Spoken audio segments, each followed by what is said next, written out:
Muy buenas tardes, amables televidentes. En el conversatorio de la Fundación Institucionalidad y Justicia del día de hoy, cuento con la grata presencia de tener aquí al doctor César Pina Toribio, consultor jurídico del Poder Ejecutivo y uno de los más connotados catedráticos en el área de las ciencias penales del país. Profesor, en nombre de la Fundación Institucionalidad y Justicia, le agradezco que en la tarde de hoy compartamos este conversatorio. Señor, el agradecido soy yo por esta invitación y esta oportunidad, nueva oportunidad de intercambiar sobre los temas que son del interés común, del interés mutuo. Definitivamente. Yo pienso que el principal tema es la reforma constitucional. Ya las encuestas dan que más del 80% de la población está de acuerdo con que en la actual coyuntura se dé una reforma a la Constitución. Vemos que el presidente nombró una comisión que ha venido elaborando un borrador de texto. El presidente ha hablado de la revolución democrática.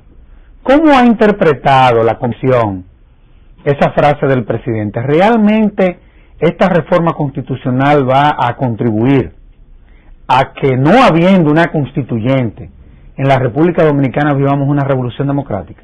Sí, yo no tengo ninguna duda y pienso que tampoco lo tiene ningún miembro de la comisión. Ha sido un trabajo de cerca de 6 meses, un trabajo intenso, apasionado, pero en el que nos hemos envuelto con un gran sentido de cumplimiento de un altísimo deber, pero además de la realización de una oportunidad. Todos los que estamos en esa comisión, de una u otra manera hemos estado vinculados al tema de lo constitucional, de lo jurídico en sentido general, pero de la reforma constitucional. Y el presidente Fernández ha abierto entonces una magnífica oportunidad para que todo lo que hemos discutido, todo lo que hemos escuchado, todo lo que se ha estudiado, pues pueda hacerse realidad.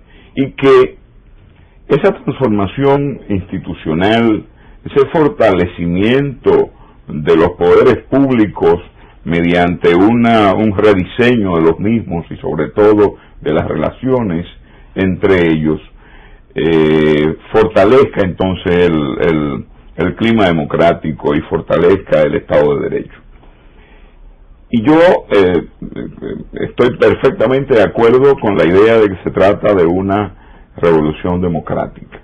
Uno debió haber pensado que para lograr algunas cosas de las que estamos discutiendo, de las que hemos discutido y de las que van a ser propuestas en su momento por el presidente de la República, debía producirse previamente algún quebrantamiento del sistema o en todo caso una gran conmoción en la sociedad, como que diera como respuesta la adopción de estas iniciativas. Y sin embargo, de lo que se trata es de que se ha ido decantando del proceso político que ha venido viviendo el país en los últimos tiempos, se ha ido decantando esa voluntad de reforma y más que todo identificando las necesidades y el perfil de esa reforma.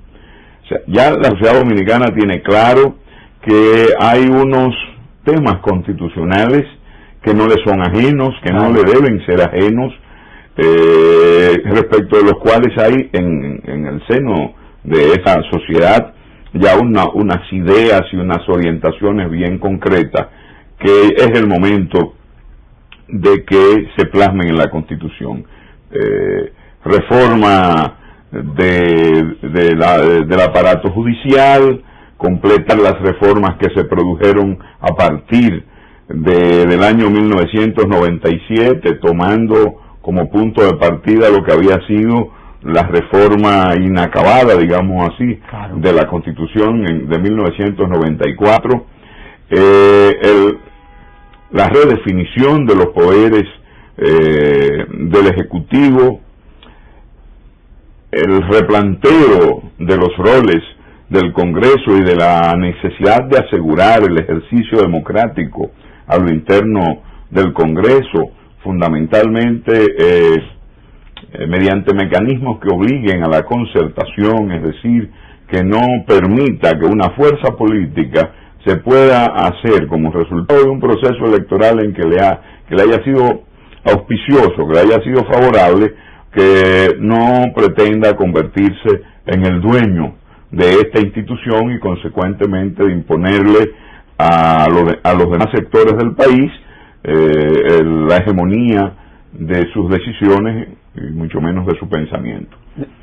En fin, hay la incorporación con carácter constitucional ya de algunas instituciones que, si bien ya la tenemos en algunos casos, en otros hay un atisbo de esa constitución, pero ya aquí, consagrada de manera expresa y con unos mandatos bien claros a las autoridades públicas sobre la necesidad de conformar estas estructuras y de respetar su quehacer y de que sus decisiones resulten las grandes líneas de dirección en términos jurídicos de la sociedad, bueno, pues eso es una revolución democrática. Muchas personas creen que el único mecanismo como para que una constitución sea legítima es a través de una constituyente. Sin embargo, hemos visto, por ejemplo, el profesor Luis Gómez, que es un ferviente defensor de la figura de la constituyente como mecanismo para reformar la Constitución, se pronunció diciendo que en esta ocasión le había llamado la atención de que la consulta popular se había convertido en una consulta constituyente. Real y efectivamente este proceso va a legitimar finalmente la eventual reforma a la Constitución. ¿Cómo no? ¿Cómo no? Mira, el hecho de que se haya ido a las bases de la población, a los ayuntamientos, a preguntarles cómo entienden que debe ser una reforma constitucional, cuáles son los aspectos que ellos estiman necesario abordar en una reforma, cuáles disposiciones o estructuras de la Constitución merecen ser reorientadas, merecen ser planteadas de otra manera, ya le da el carácter realmente democrático que no lo podría tener en una constituyente. Y yo quiero decirte esto, y tú lo sabes porque hace mucho tiempo que tenemos relaciones personales estrechas y conocemos el quehacer y el parecer de uno del otro sobre temas de esta manera, de este tipo. Yo defendí siempre la idea de la constituyente, pero yo tenía claro que yo defendía la constituyente porque no había voluntad clara en quienes tenían la facultad de hacer la reforma por la vía de la Asamblea Revisora, de producirla. Y fue un hecho, fuerzas políticas que tuvieron la hegemonía durante mucho tiempo de las cámaras legislativas se negaron siempre a producir la reforma.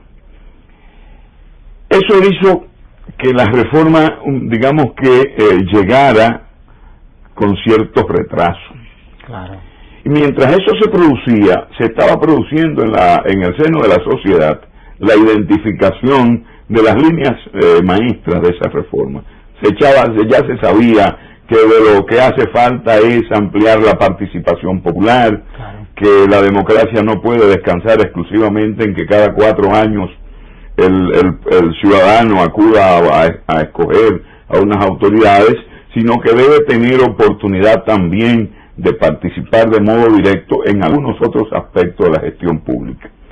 Y ya se sabía que había que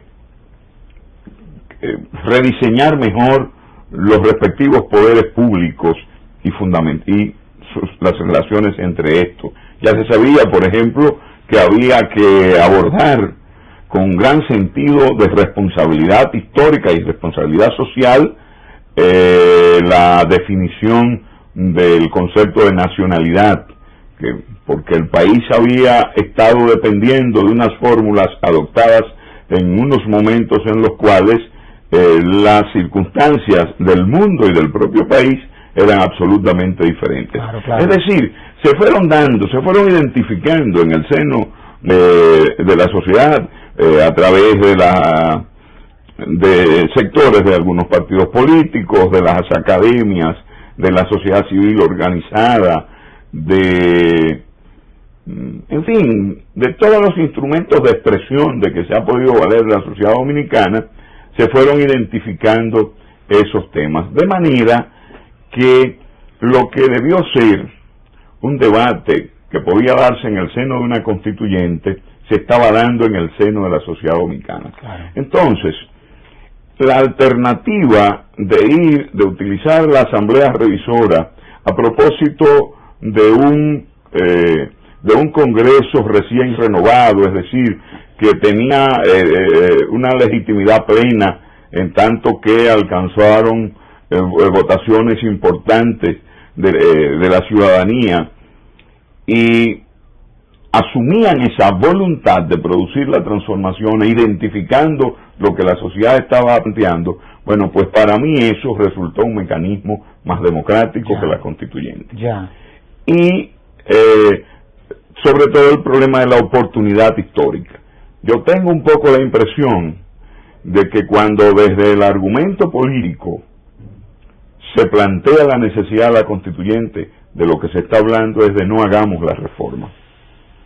Porque ocurre que quienes han tenido esa oportunidad de producir las modificaciones, porque han tenido el dominio de las cámaras, en su momento no lo hicieron.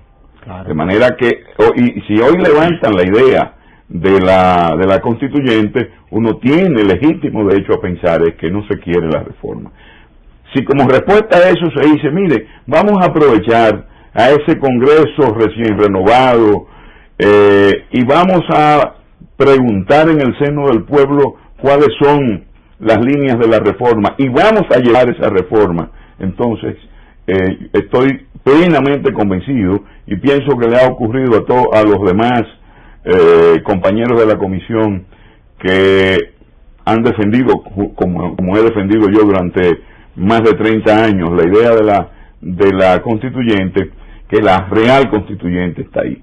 La expresión de don Luis Gómez, un hombre a quien todos respetamos mucho, porque el empeño que ha puesto, no solo en producir esas transformaciones, sino en crear la conciencia en la juventud y en los sectores populares del país de la necesidad de la Constitución y de la necesidad de la reforma, lo acreditan como un ciudadano excepcional. Y él mismo ha dicho, participando en el proceso de consulta, acompañando a los grupos de la consulta para las orientaciones que ellos estimaran necesarias, ha dicho que ahí estaba realmente expresándose el pueblo, o sea, ahí había una participación directa y real. Y por eso nosotros hemos incluso planteado que la consulta popular sea incorporada como un mecanismo de participación de la ciudadanía, tanto para algunas modalidades de reforma constitucional como para algunas otras formas de orientar en la toma de decisiones. Y hemos visto, por ejemplo, que lo que ha sido este proceso ha servido de ejemplo para otros países, como el caso de Ecuador, que ha venido solicitando información de cómo se ha venido manejando este proceso de reforma a la Constitución. Ciertamente. Pero a mí se me ocurre hacerle la siguiente pregunta. Una constituyente es el producto, si se quiere, de una conquista de la sociedad. Sin embargo, muchas veces da la impresión, no digo que sea así, que en esta ocasión quisieran personas que fuese el producto de un decreto. ¿Cómo sería eso? Porque muchas veces queremos a quien tiene la autoridad de poder, por ejemplo, propiciar o solicitar la modificación en cuanto al mecanismo de reforma a la Constitución. Muchas veces nosotros quisiéramos que sea el presidente de la República que mediante decreto establezca la constituyente y que no sea el producto de una conquista social. Bueno, lo primero es que la constituyente tendría que ser el resultado de un proceso que se dé en el Congreso. Claro. Y supondría entonces que el Congreso renuncie a facultades que tiene muy legítimamente dadas por la propia Constitución. Lo otro hubiera sido pretender que el Congreso realizara la consulta popular, y un poco, bueno, no piensa uno que esa sea una idea que gane muchos adeptos en el Congreso. Lo importante es lo que ha hecho el presidente de la República. Primero ha dicho, hay la necesidad de la reforma. Ha identificado algunas de las áreas sensibles para esa reforma. Ha escogido un momento en el que no hay una confrontación en el seno de la sociedad dominicana que obligue a que un sector procure imponerse al otro. Es decir, ha escogido el momento más democrático para poder realizar este proceso de reforma. Y ha dicho, bueno, vamos a adelantar todo cuanto se pueda adelantar, sobre todo después de la identificación de los temas y de las direcciones que en el seno de la sociedad dominicana prevalecen sobre estas reformas, y de paso vamos a incorporar mecanismos que aseguren hacia futuro modificaciones o reformas o cambios que también respondan a este espíritu democrático que ha estado armando este momento. Ahora bien, la última reforma a la Constitución, en principio, iba a ser el producto de un trabajo que realizó una comisión. Para entonces el presidente Mejía, por decreto, crea una comisión en cuya composición era un grupo de connotados abogados, de instituciones de la sociedad civil, otras ligadas a la academia, en fin. Bueno, que hicieron un trabajo. Sin embargo, vemos que en esta ocasión también hay una comisión que es el producto de un decreto. Sin embargo, la diferencia entre lo que pasó en aquella ocasión y lo que está pasando ahora, yo diría que es la consulta popular. Esa es la diferencia. Ahora bien, ¿no temen ustedes que en esta ocasión en el Congreso pase lo que pasó en el 2002? Bueno, pero que lo que pasó en el 2002 no pasó en el Congreso. Pasó en el Ejecutivo. ¿Por qué razón? Porque ese documento que fue el resultado de, como tú bien lo recuerdas, de una comisión designada por el presidente de la República de entonces, en la que habían juristas que estaban ahí por esa condición, pero que fundamentalmente habían integrantes que eran representantes de sectores a los cuales se les entiende preocupados y vinculados o enterados de los problemas de orden constitucional. Claro. Y de ahí surgieron entonces algunas propuestas que tuvieron, digamos, un elevado nivel de consenso. Yo en esa oportunidad participé en representación del doctor Leonel Fernández, que era para entonces expresidente de la República, y los expresidentes de la República habían sido integrados a la comisión por el decreto con la indicación de que podían hacerse representar. Y en el caso me tocó la honradora misión de representar al doctor Fernández. Y ahí se adelantó en la búsqueda, en la construcción de consensos importantes. Sin embargo, ese Poder Ejecutivo que convocaba a la búsqueda de ese consenso, simple y sencillamente engavetó ese mismo. Y lo que envió al Congreso fue un instrumento totalmente diferente y fundamentalmente negador del espíritu que se suponía había en aquella convocatoria. Mientras había la aspiración de que fuera expresión de una voluntad plural, esta vez fue simple y sencillamente el manejo de la oportunidad política en beneficio de una opción, en beneficio de una forma de ver el problema político del momento, que era el interés del presidente de la República entonces de repostularse, lo que le estaba prohibido por la Constitución de entonces. De manera que no fue el Congreso donde falló el asunto, sino fue en el origen. En el origen. Esta vez hay un compromiso público del presidente Fernández que patrocina la idea, que promueve la reforma. Hay un compromiso público, participa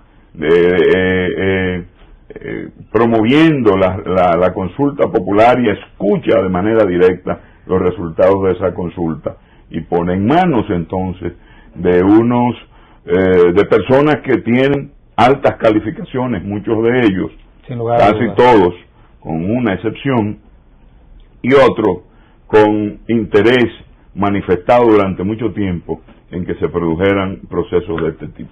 Vamos a hacer una pausa y de inmediato volvemos con el doctor César Pina Toribio.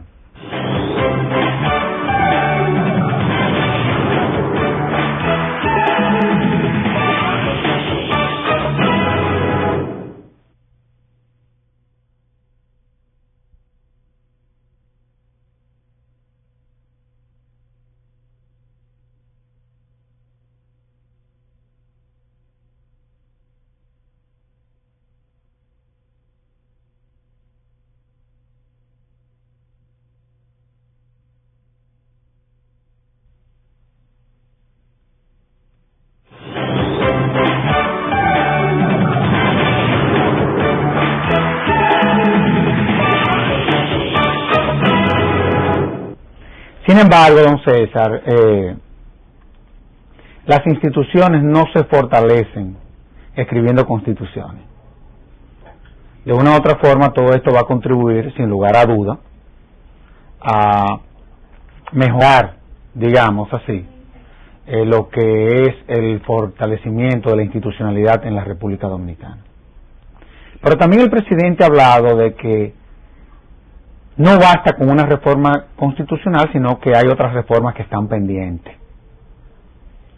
¿Cuáles ustedes han, por ejemplo, visualizado y de qué es de lo que se trata? Porque no, por ejemplo, el sistema de partido en la República Dominicana, que es quizás la principal institución sobre la cual se ha venido desarrollando el sistema democrático en los últimos 50 años. Mucha gente cree que los partidos son instituciones débiles, y yo sostengo la tesis que no hay una institución más poderosa que el sistema de partido. En la República Dominicana, para usted querer ser lo que sea, si quiere ser presidente del Colegio de Abogados, tiene que ser a través de un partido político. Si quiere ser presidente del Colegio Médico, por igual. Es decir, no son instituciones débiles. Podrán ser instituciones que de una u otra forma han perdido el crédito, pero no son débiles. Entonces, ¿de qué es de lo que se trata? Bueno, mira, eso es un tema subyugante, el que tú has planteado un poco nos sacaría de la posibilidad de enfocar otras cosas, pero te adelanto lo siguiente: hay una serie de cosas que tienen que darse entre nosotros, de regulaciones, de órganos, a los que hay que asegurarles su funcionalidad. Vamos a ver. Y asegurarles la funcionalidad depende de que tengan un mandato constitucional. Pero claro, por ejemplo, tú mismo lo has dicho, todo el sistema electoral dominicano, en sentido general, ha estado siendo objeto de largos cuestionamientos y ha sido responsable en algunos momentos de traumas muy duros para el país. Entonces, bueno, este es el momento de pensar desde la Constitución un esquema de administración y de justicia electoral que prevenga sobre la posibilidad de que se repitan esas experiencias. Entonces tú tienes que decirlo desde la Constitución, y a partir de ahí, con unas líneas que vas a dar en la Constitución, organizar entonces los órganos electorales, los procedimientos electorales, y de paso tú vas a tener que tocar el tema de partidos políticos, claro. que en la Constitución actual está manejado de manera muy tangencial. una referencia a la libertad de creación y formación de los partidos con un régimen constitucional que es diferente de la libertad de asociación, que no completa lo que debe ser al modelo, al diseño electoral a que se aspira la regulación de un partido político. Ahora, esa regulación, como te he dicho, se da por una ley que tiene que estar referida a esos principios generales que estarán consagrados en la Constitución.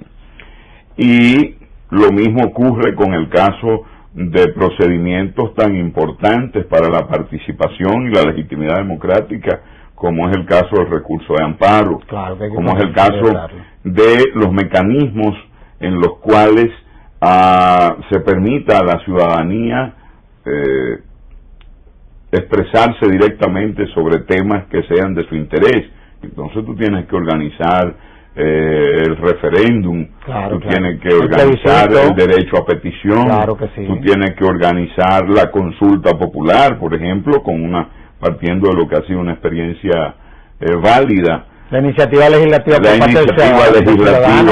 del ciudadano, darle una estructura al defensor del pueblo de forma tal que pueda funcionar y que obligue a la concertación de las fuerzas políticas para crear esta institución tan importante en los controles del Estado de Derecho. Y con relación, profesor, a la función pública, porque muchas veces vemos que personas, inclusive gente con una formación intelectual considerable, se refieren al artículo 55 como que es algo único de la República Dominicana, y muchas veces cuando uno sale a leer otras constituciones de países del área, de todo el mundo, se encuentra de que en todas las constituciones existe el famoso artículo 55. Sin embargo, vemos que con relación a la función pública, ¿no están tratando ustedes de llevar eso a la Constitución también? ¿Cómo no? Porque es parte de la debilidad del sistema democrático. Cuando uno critica, yo nunca me dejé impresionar por la crítica al artículo 55, porque tú veías el artículo 55 y encuentras que no hay, salvo alguna cuestión que son unos residuos históricos que ya la realidad del país eliminó. Tú encontrabas que eran las facultades normales de un poder ejecutivo en un modelo de organización de la autoridad pública presidencialista. Claro. Porque incluso lo de presidencialista es una opción que ha tenido el país. El país ha optado por un modelo presidencialista y el presidencialismo no es en sí mismo un vicio. Es un modelo. No, es un modelo de organización política. La democracia más con más fama, con mejor prensa en la historia política del mundo, la democracia de los Estados Unidos es una democracia presidencialista. Y a lo que quisiera todo el mundo cuando hace este tipo de análisis es ver cómo nos acercamos a un modelo como el norteamericano en términos de preservación de la real democracia. Entonces, el problema no está ahí. El problema está en que no existan los mecanismos institucionales que constituyan el límite necesario, el dique necesario a esos poderes que se le atribuye al presidente de la República. Y en este caso, eso empieza ¿por qué? Empieza por lo que tú llamas la reglamentación o la constitucionalización de la función pública, partiendo de atribuirle a cada uno de los poderes unos roles específicos, un campo de acción bien delimitado y unas responsabilidades igualmente bien delimitadas. Respetando la carrera, ¿verdad? Entonces, todo eso tiene que sostenerse en un sistema de administración pública profesionalizada. Claro, la carrera. La burocracia tiene que corresponder a un ejercicio de vida de parte del funcionario o servidor público que esté obligado a asumir esa función, sin pensar que se lo debe a un partido político o que se lo debe a un presidente determinado. Entonces, a partir de que se organicen controles efectivos y mecanismos de diseño efectivo del sistema de carrera judicial, de carrera administrativa, que vendrá entonces en la ley, entonces se va a consolidar una administración pública que va necesariamente a constituir un límite, un muro a los excesos que pudieran ser unas facultades atribuidas así con un carácter muy general, muy abierto al Poder Ejecutivo. Pero que estaba, de hecho, había la posibilidad de que se diera en la práctica política. Cuando te dicen que el presidente es el jefe de la administración pública, bastaba con que tú dijeras que es el jefe de la administración pública, pero que ejerce esa jefatura en la forma que le señale la ley, claro, con las restricciones, las limitaciones y los condicionamientos que la ley le señale. Es una función. Claro, tú me dirás, pero bueno, también vino una ley de servicio civil y carrera administrativa, pero no estaba suficientemente blindada, suficientemente protegida desde la Constitución. Definitivamente que no, hasta tal punto que... Claro, hay una cosa que es importantísimo en esto, que es el que la ciudadanía tome fuerza en su conciencia del valor de la Constitución. Claro, claro. ¿Y se ha tenido esta visión? Claro que sí. Este proceso ha sido una expresión de eso. Cuando usted ha ido a consultarle al pueblo, el pueblo ha entendido que está realmente asumiéndose como el verdadero soberano. Claro.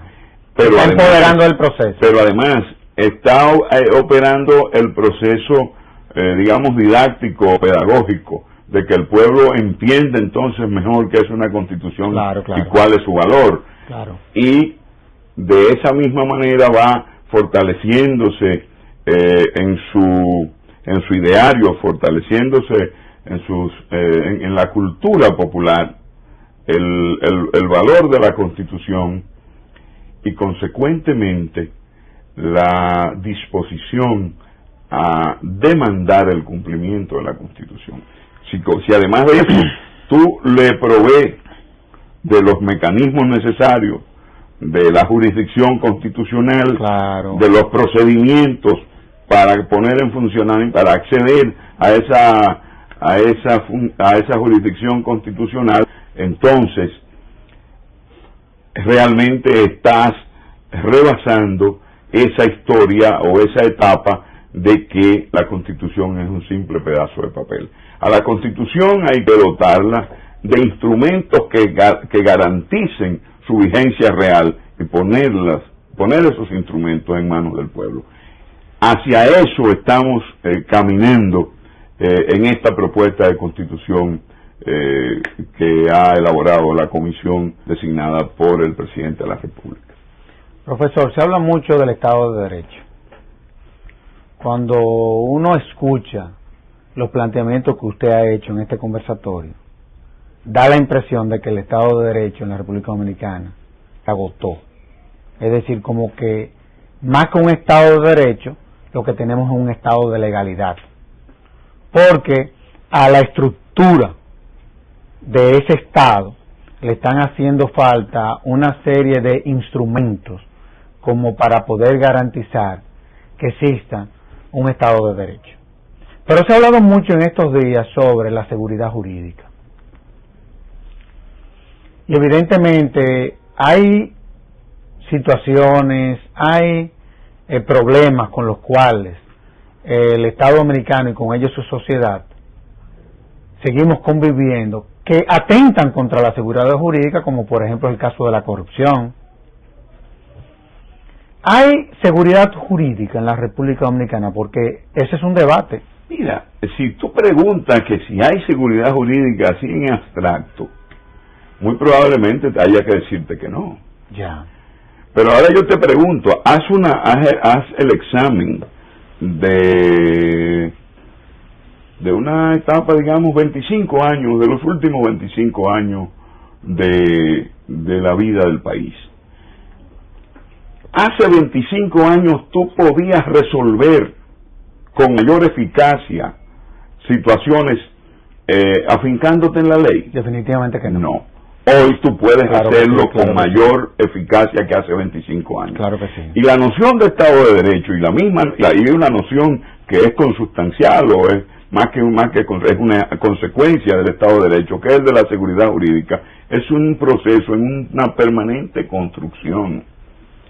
Tú no puedes decir, mira, aquí tenemos el Estado de Derecho perfecto. Claro. No, aquí estamos construyendo de manera permanente el Estado de Derecho, porque el Estado de Derecho no es más que instrumento para el fortalecimiento de las sociedades, instrumentos para el avance en términos históricos y en términos sociales. Si tú concibes la sociedad en la era de Trujillo y ves entonces el diseño de instituciones que habían, etcétera, etcétera, entonces tú podrías decir, bueno, pero ahí había un Estado de Derecho, ¿no? Ahora, se resolvían las situaciones, los conflictos, las aspiraciones, las demandas y los derechos de los ciudadanos o de los grupos de conformidad con lo que decían esas reglas. No, se resolvían por una cuestión de fuerza. Claro que sí. De poder arbitrario. Entonces, de allá hasta acá, hemos estado en una construcción permanente de un Estado de Derecho. Y cuando nos abocamos a una reforma constitucional con los alcances de la que estamos hablando, lo que estamos diciendo es, lo que le falta de fortaleza al Estado de Derecho se lo podemos proveer con estos instrumentos, con estos mecanismos. Pero la realidad va siempre a imponerles retos. Claro. Lo importante es que de ahí en adelante las respuestas a esos retos estén dirigidas, estén guiadas, estén inspiradas en esas concepciones jurídicas, en ese respeto a la institucionalidad y en ese respeto a la normativa constitucional. Lo de la seguridad jurídica es exactamente lo mismo. Claro, claro. La seguridad jurídica es también un proceso que se va construyendo. Yo te aseguro a ti que nunca ha habido mayor clima de seguridad jurídica en la República Dominicana que el que hay ahora, donde todo el mundo tiene acceso a la justicia, donde existen mecanismos que no existían hace 10 años, que se pueden poner en movimiento para asegurar el respeto a unos derechos, pero todavía tenemos que seguir avanzando sobre eso.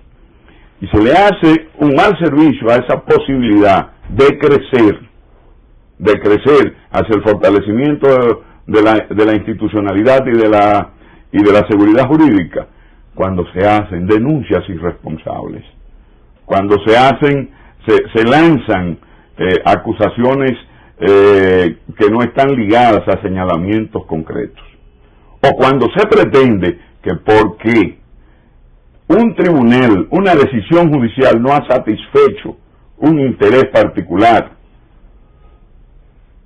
entonces ha fallado la seguridad jurídica. Claro. No estoy diciendo que sea lo óptimo, pero estoy diciendo que hay un proceso creciente de fortalecimiento de la seguridad jurídica como no lo había habido antes. De todos modos, vamos a hacer una pausa y de inmediato volvemos con el consultor jurídico del Poder Ejecutivo.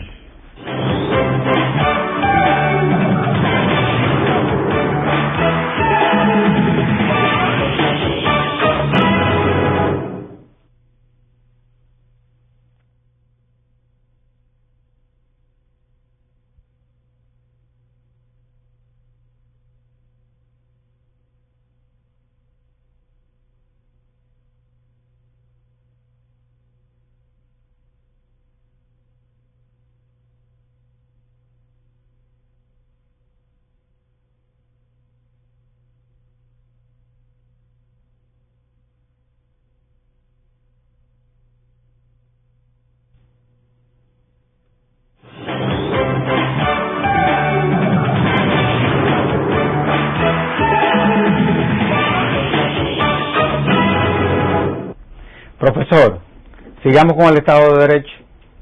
Vimos que recientemente el presidente promulgó una ley que se ha denominado de tránsito, relacionada con la jurisdicción contenciosa administrativa. Yo creo que esa ha sido una de las grandes deficiencias, ¿no?, del sistema democrático en la República Dominicana. Exactamente. Sin embargo, esa ley de tránsito no es suficiente. No es suficiente.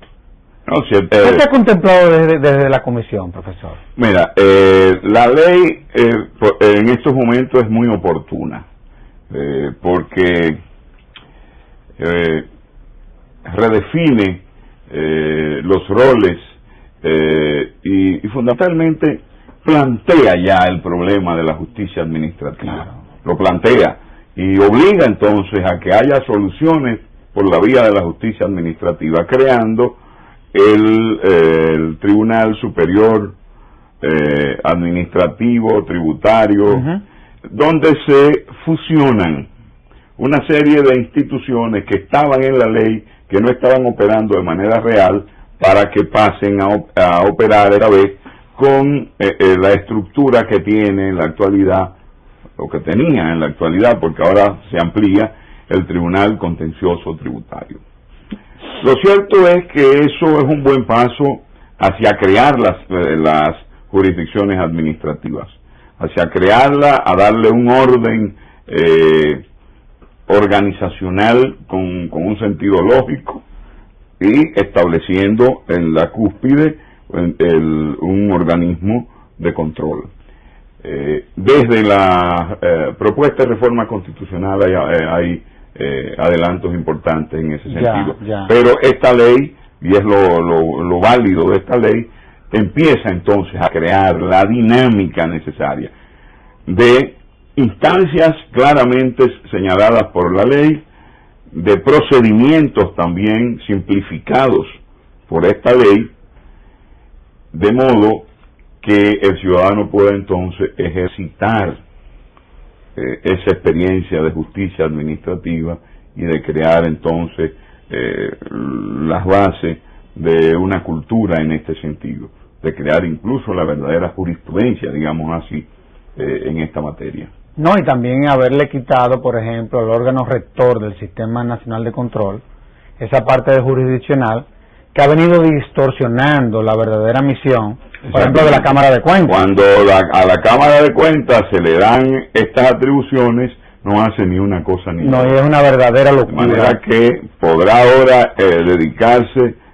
enteramente a su rol como órgano rector de control. Control externo definitivamente de las finanzas públicas,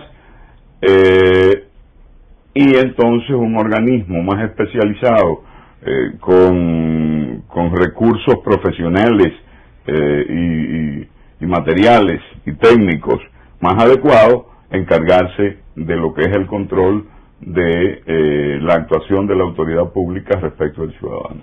Profesor, yo le quiero hacer una pregunta, es una pregunta que solamente se la haría a una persona que ha hecho de su vida nada, o ha predicado con ejemplo. Esa es la verdad, ese es el caso suyo.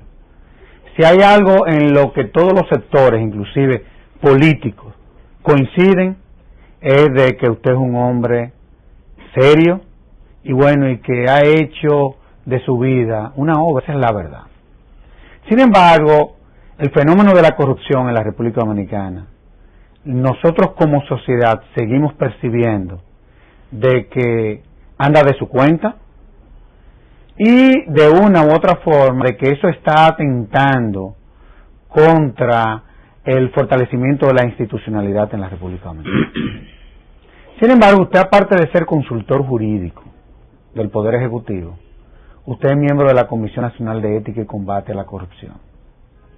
Y hemos visto, por ejemplo, con estupor recientemente lo que se están dando en muchas instituciones del Estado, inclusive de la que se sustenta la democracia, como por ejemplo el Congreso Nacional, la propia Junta Central Electoral, en fin.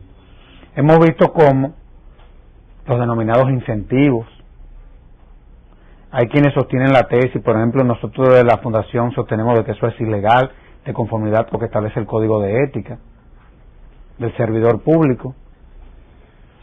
Pero vemos que la Comisión Nacional, el presidente de la Comisión Nacional de Ética y Combate a la Corrupción se pronunció en contra de esos incentivos. Sin embargo, hemos visto que esa comisión ha venido realizando un trabajo y los hechos están ahí, y que elaboró un plan a los fines nada de implementarlo. Sin embargo, nosotros como sociedad muchas veces vemos que no hay una coherencia respecto a lo que se hace y a lo que se estableció en el plan. ¿De qué de los que se trata? ¿Qué se han propuesto ustedes? Porque la verdad es que quienes componen esa comisión son de las personalidades más notables, en honor a la verdad, de esta sociedad. Mira, lo que hay es que tener claro que es un plan de lucha contra la corrupción. Vamos a ver.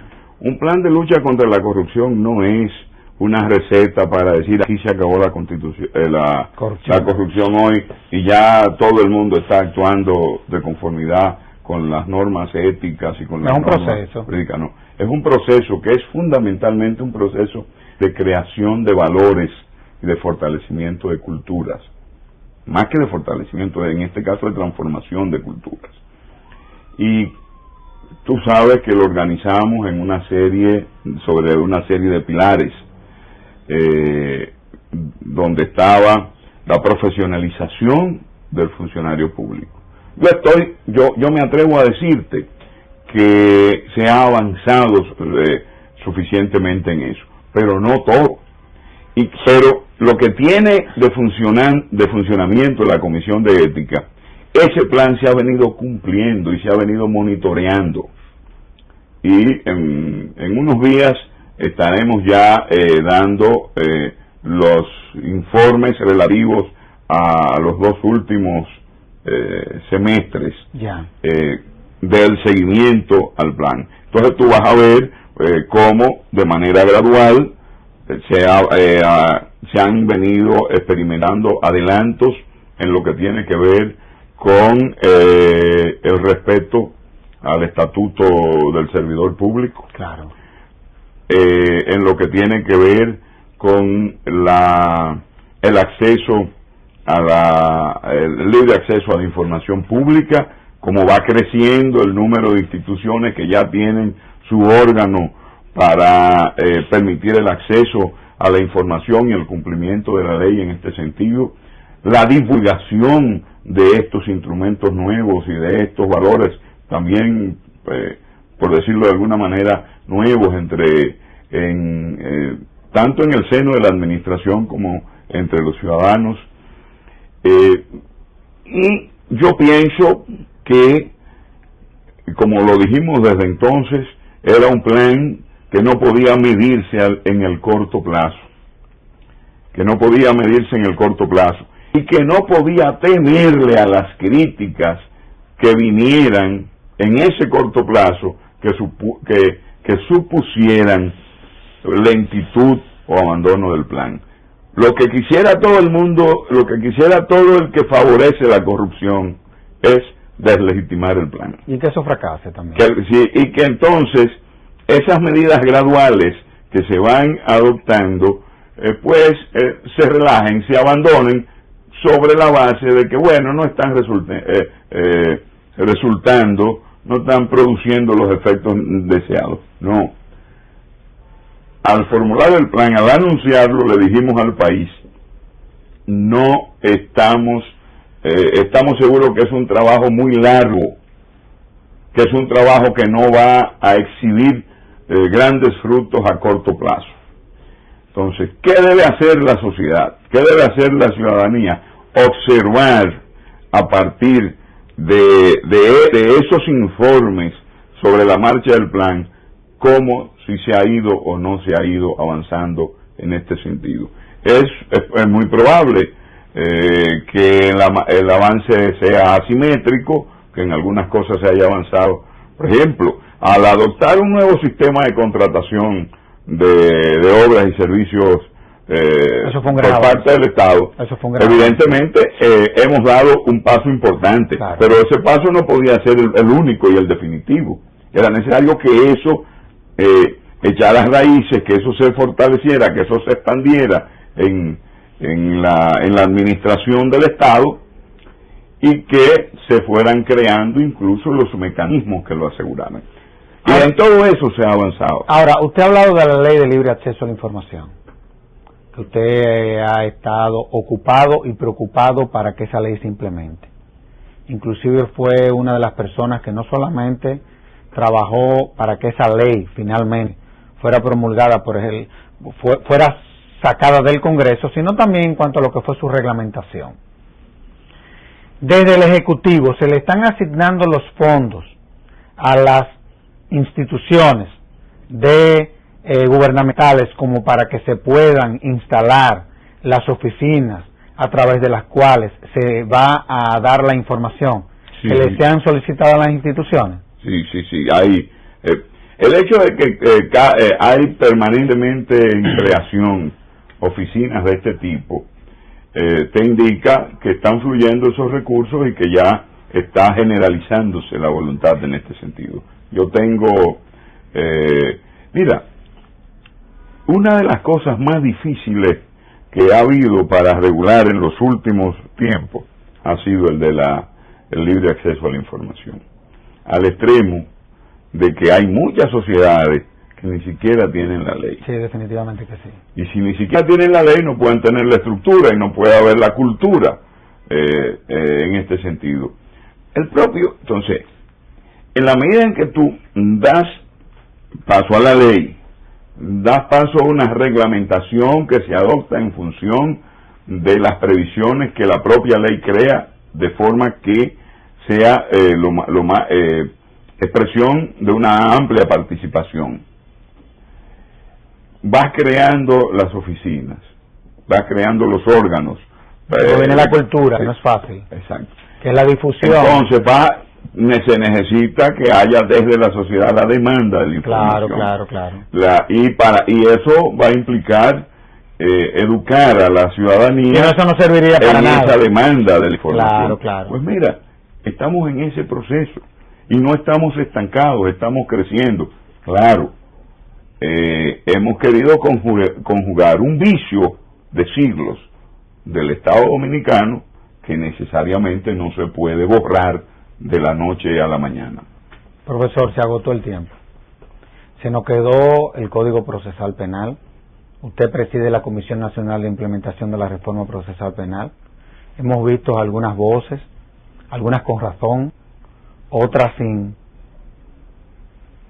el más mínimo conocimiento de qué es de lo que se trata, de que se está pidiendo de que se reforme en algunos aspectos el Código Procesal Penal. Ya la CONAI rindió un informe riquísimo, que yo creo que servirá de referencia para una eventual reforma a esta legislación. Y avanzará en breve hacia concretar esas reformas que han sido identificadas definitivamente por los propios actores con digamos con un método más o menos científico. Claro que sí. En fin, se nos quedaron muchos temas. De todos modos, en nombre de la Fundación Institucionalidad y Justicia, le agradezco el haber compartido conmigo hoy este conversatorio. Complacido de tener esta oportunidad. Y a ustedes, amables televidentes, les decimos hasta el próximo domingo, en donde estaremos en un nuevo conversatorio de la Fundación Institucionalidad y Justicia. Hasta entonces.